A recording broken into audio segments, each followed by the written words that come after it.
have heard of my story called Please Google Ukraine. Oh, this is my life. That is thank you.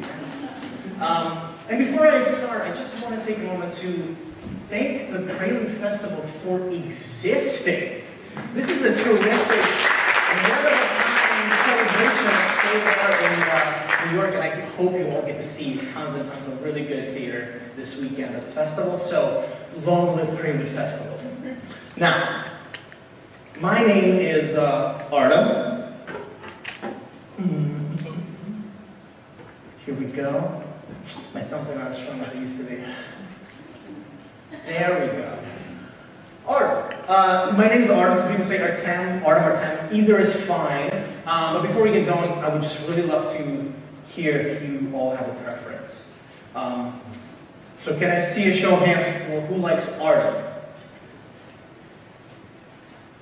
Okay, very interesting, very interesting. Can I see Artem? People for Artem? Oh, yeah. Oh. Can I see the Artem hands one more time, please? Yeah, okay, yeah, let's get some people crossing over here. Where my Artem people at, though? Where are you at? Ooh, I prefer Artem. That's okay, don't get yourself, don't feel bad. Artem is just only the American version of my actual name, which is Artyom. Artyom, yes, and that is the Russian version of my Ukrainian name, which is Artem. So, Artem, Artem, Artem, just never fucking Art, please. Thank you. Why am I telling you about my name? Because, see, I've been thinking a lot about my identity. And that's what really made me want to write down this story. And yes, by the way, this is just a story. Anybody who's expecting a play, I'm so sorry to disappoint you. I hope everybody likes stories. This is just my story. And since I started sharing this story, I've been really overwhelmed with how many things people respond about this story. And I do agree the story is about a lot of things, but to me it's primarily about one thing, or primarily one place, Ukraine.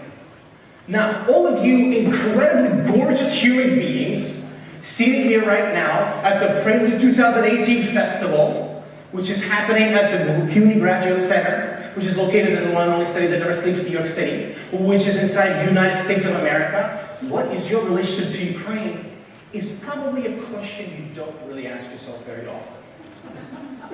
But for the next 10 minutes that we have together, I invite you all to indulge yourself in this fantasy you didn't know you had until now. And I welcome you to ask yourselves, what does Ukraine mean to me? Now, one little disclaimer. To protect the identities of real people and to tell the story of this place as truthfully as I can, I have fictionalized a few details. Now, let us begin for real. Every time I tell this story,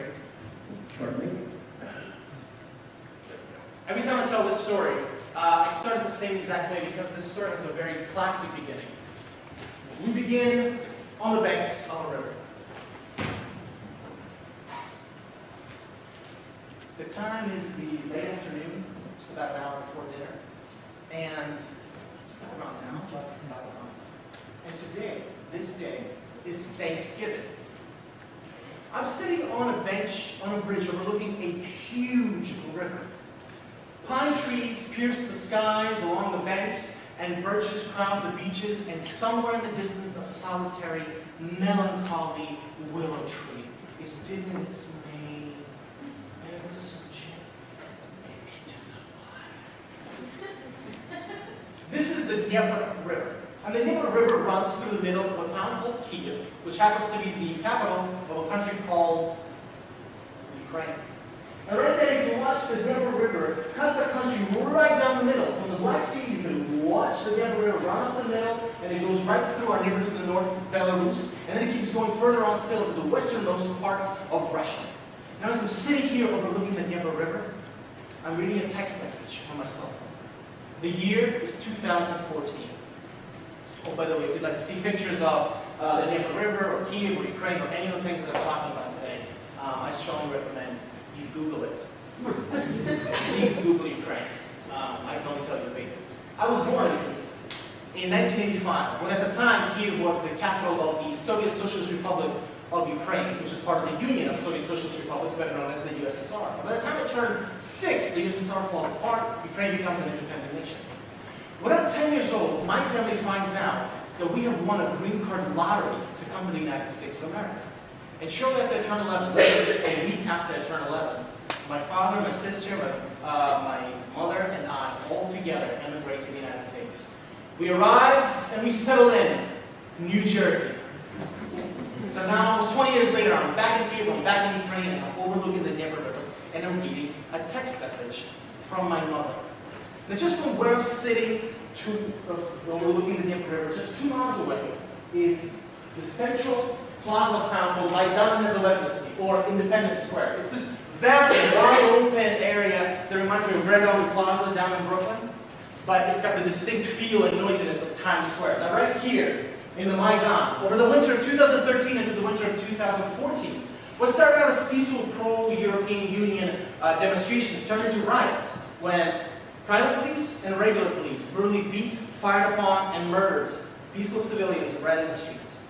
In fact, over the course of that winter, the riots became so savage that they quickly earned the name of the Maidan Revolution. And during the revolution, the Maidan was literally set on fire. You can Google a little thumbs off and find a whole slew of Maidan Revolution images. But by March, the revolution is resolved, and the results are that the president of Ukraine is impeached and is charged with committing war atrocities against his own citizens, but before he can be arrested, tried, and sentenced, he flees in the middle of the night to his homeland, which happens to be Russia, where he's given full asylum.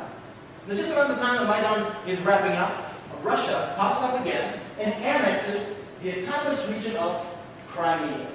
Crimea, which is a peninsula that juts out into the Black Sea. Crimea, which is the southernmost point of Ukraine. Crimea, which is actually pronounced Krim. But sure, why not? Crimea. Crimea, which is one of 25 states of Ukraine, and annexed, which is a fancy word for a hostile takeover. Immediately following the annexation of Crimea, 2 more states, the eastern state of Luhansk and its southern neighbor Donetsk, proclaim themselves independent people's republics, and then they band together to form one brand new superstate, which at the time they called Novorossiya. The creation of Novorossiya, who pledges their allegiance to Russia, throws Ukraine into a civil war. So, the Dnieper River cuts our country in half. The West is all pro-European Union, the East is all pro and new Russia. And that's a significant thing. The East isn't pro and new Ukraine. It's pro and new Russia. It's literally in the name, Novorossiya. Nova New Rossiya, Russia. So, Kiev and Maidan are set on fire. Crimea, Luhansk, Donetsk, 3 out of 25 states are now actively changing their Ukrainian identity, possibly erasing it altogether. And at this point, it's only April 2014, so all of this has happened in less than 6 months. In May 2014, pro-European supporters are chased down the street in Odessa and are trapped inside the trade union's house. The building is locked from the outside, the building is set on fire, and the people are burned alive. In June 2014, don't really know what happened in June 2014, sorry.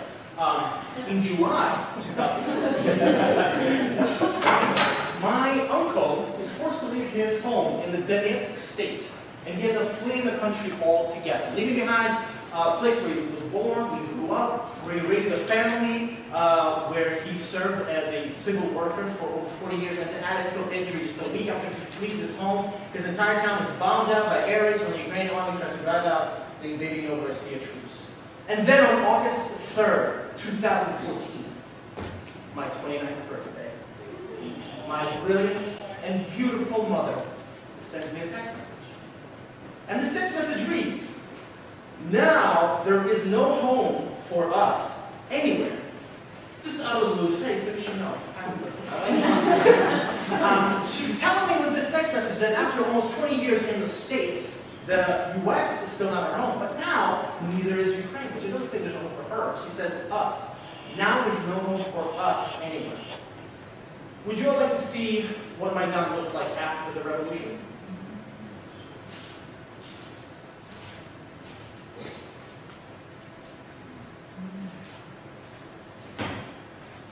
Now there is no home for us anywhere.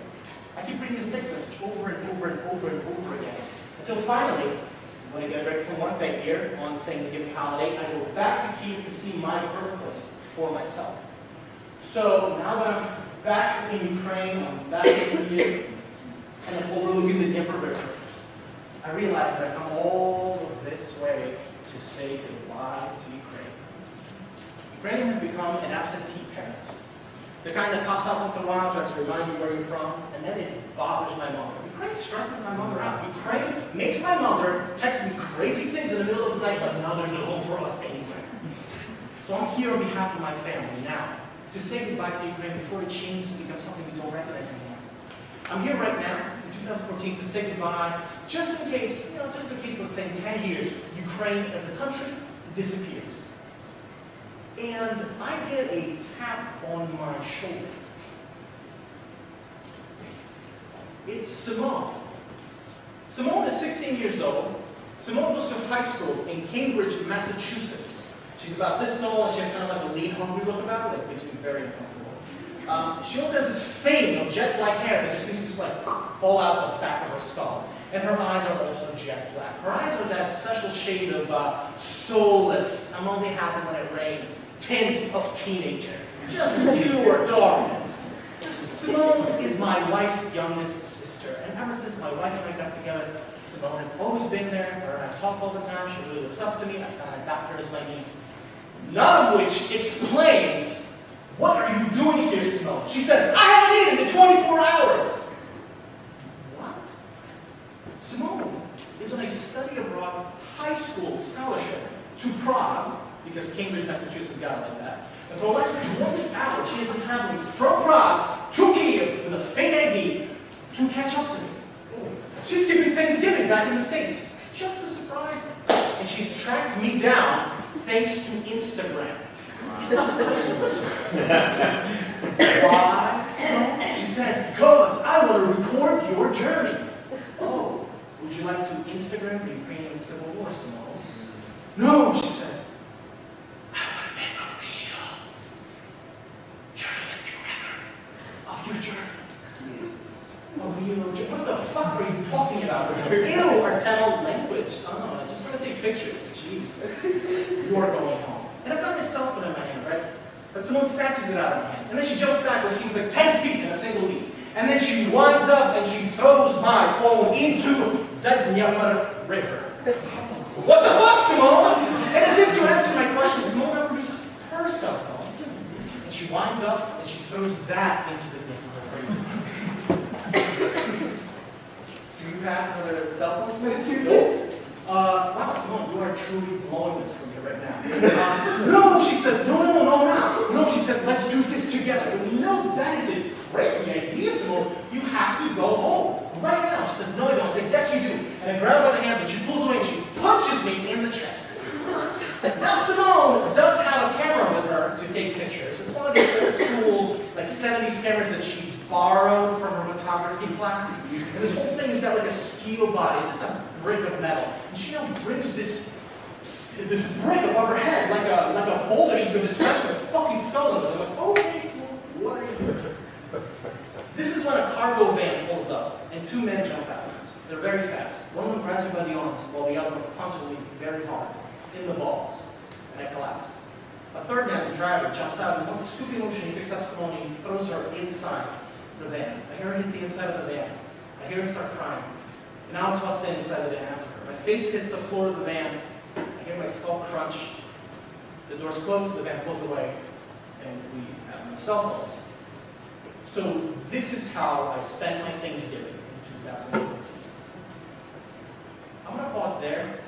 Thank you so much for listening, for watching Please Google Ukraine. And I hope you get to see a lot of fantastic theater this weekend at the PRELUDE Festival. There's a fantastic performer coming up next. And again, my name is Artem. Thank you very much.